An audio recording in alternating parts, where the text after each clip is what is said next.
Selamat datang di channel Sariputa Indonesia. Kali ini, Sariputa akan membagikan sebuah kisah tentang Koti Simbali Jataka.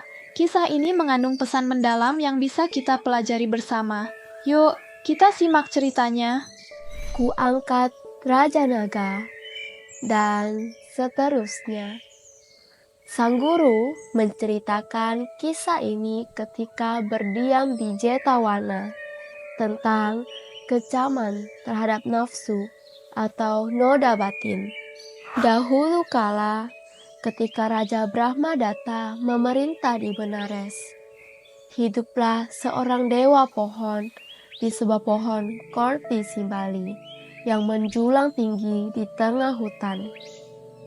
Pohon ini berdiri megah, menjadi tempat bernaung bagi banyak makhluk, dan dijaga dengan penuh kewaspadaan oleh sang dewa pohon.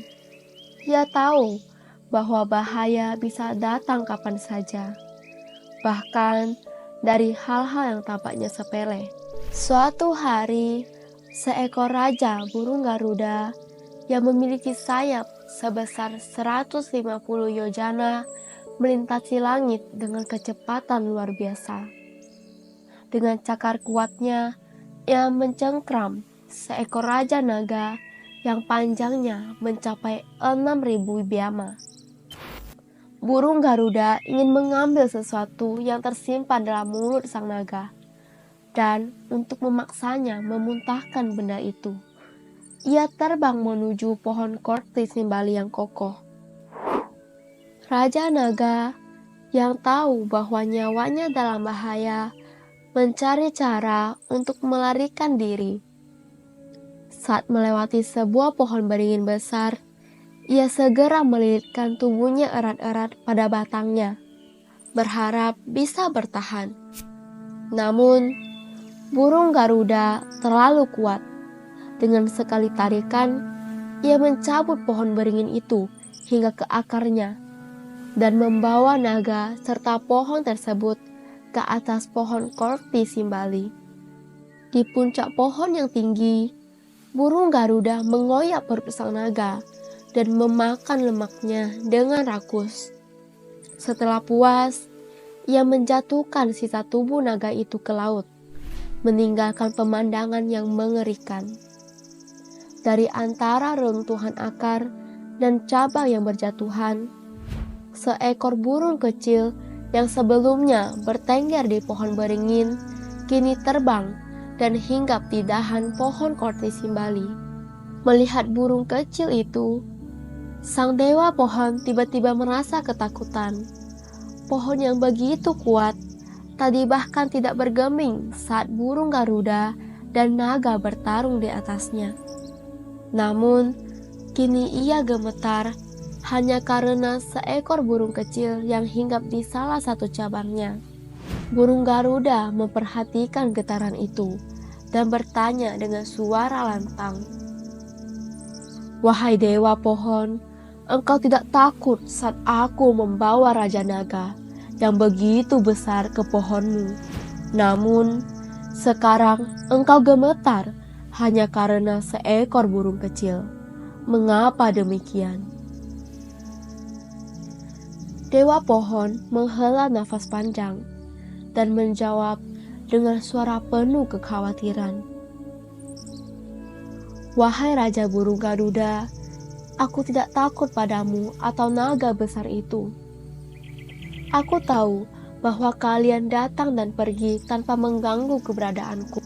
Namun, burung kecil ini bisa menjadi ancaman yang jauh lebih besar." Burung Garuda mengerutkan dahi, tak memahami maksudnya. Dewa pohon melanjutkan, "Burung kecil ini memakan buah dan biji dari pohon beringin serta pohon ara. Jika ia membuang kotorannya di batang pohonku, benih-benih itu akan tumbuh dan mulai melilit batangku. Lama-kelamaan, akar dan sulurnya akan menjalar dan menghancurkan pohonku dari dalam. Banyak pohon besar telah tumbang bukan karena badai atau petir, tetapi karena benih-benih kecil yang mereka abaikan.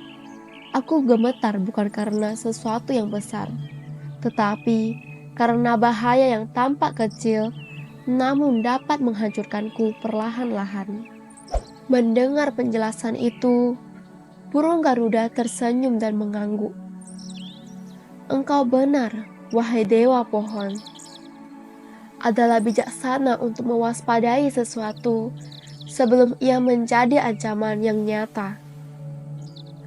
Orang yang bijak selalu memperhatikan bahaya, bahkan yang paling kecil sekalipun. Dengan sekali kepakan sayapnya, burung Garuda mengusir burung kecil itu jauh dari pohon Kortisimbali, memastikan bahwa kediaman dewa pohon tetap aman. Kisah ini mengajarkan bahwa dalam hidup, ancaman tidak selalu datang dalam bentuk yang besar dan menakutkan. Terkadang, sesuatu tampak sepele justru membawa kehancuran yang lebih besar jika diabaikan. Orang bijak selalu berhati-hati dan bertindak sebelum bahaya itu menjadi kenyataan.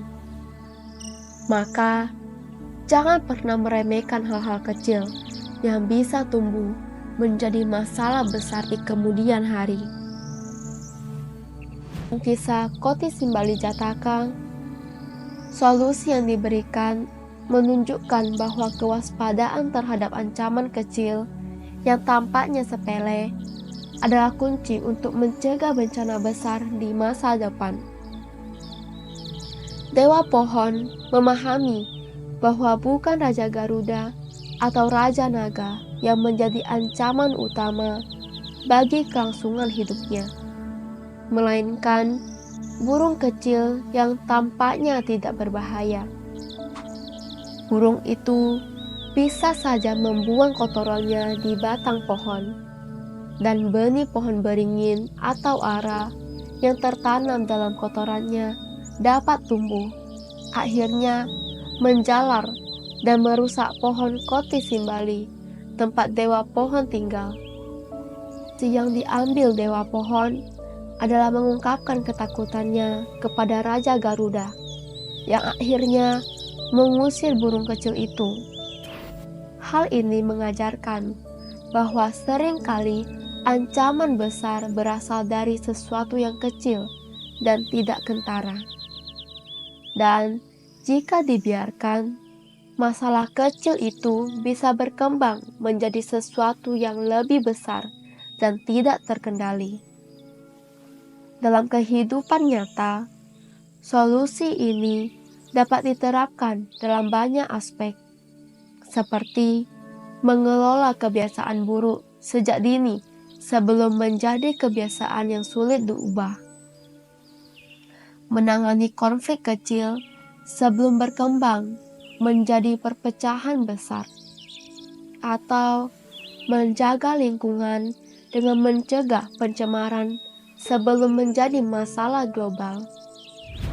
Oleh karena itu, tindakan pencegahan dan kesadaran terhadap hal-hal kecil yang bisa berdampak besar menjadi solusi utama yang dapat dipetik dari kisah ini.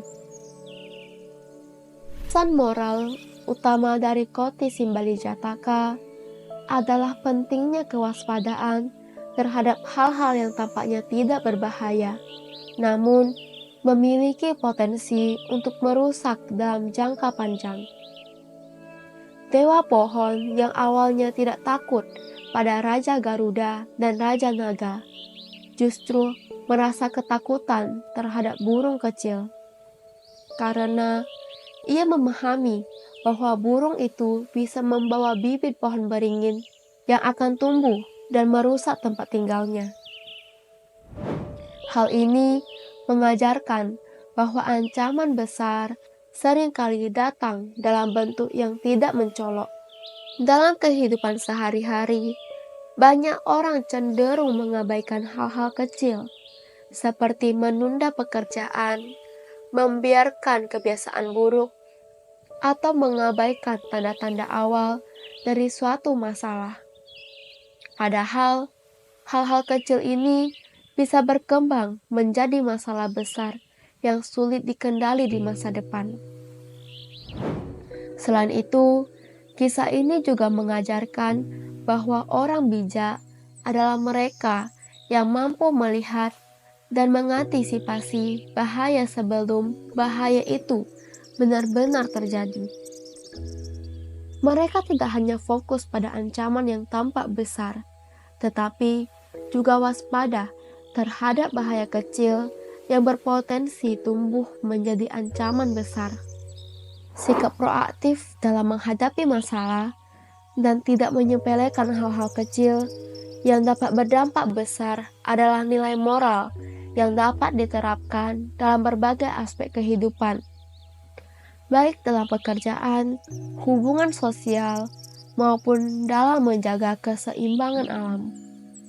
Kesimpulan yang dapat diambil dari kotisi Bali Jataka adalah bahwa kebijaksanaan sejati tidak hanya diukur dari kemampuan menghadapi tantangan besar, tetapi juga dari kepekaan dalam mengenali dan menangani masalah kecil sebelum menjadi ancaman besar. Dewa pohon yang menyadari bahaya yang dibawa oleh burung kecil memberikan pelajaran bahwa sesuatu yang tampaknya sepele bisa membawa dampak besar jika diabaikan. Kisah ini juga menekankan pentingnya kehati-hatian dalam menghadapi setiap situasi, serta memahami bahwa tidak semua ancaman datang dalam bentuk yang jelas dan mencolok. Dalam kehidupan modern, prinsip ini bisa diterapkan dalam berbagai aspek, seperti dalam pengelolaan bisnis, di mana keputusan kecil yang diabaikan bisa berujung pada kegagalan besar. Dalam hubungan sosial, komunikasi yang buruk dalam skala kecil bisa berkembang menjadi konflik besar jika dibiarkan. Demikian pula dalam aspek kesehatan. Kebiasaan kecil seperti pola makan yang buruk atau kurang berolahraga bisa menyebabkan penyakit serius di masa depan. Oleh karena itu, sikap waspada dan bijaksana dalam menghadapi setiap hal, sekecil apapun itu, merupakan kunci untuk mencegah kerugian yang lebih besar. Terima kasih telah menonton video ini. Jangan lupa like, komen, share, dan subscribe video ini untuk mendukung perkembangan channel Sariputa Indonesia.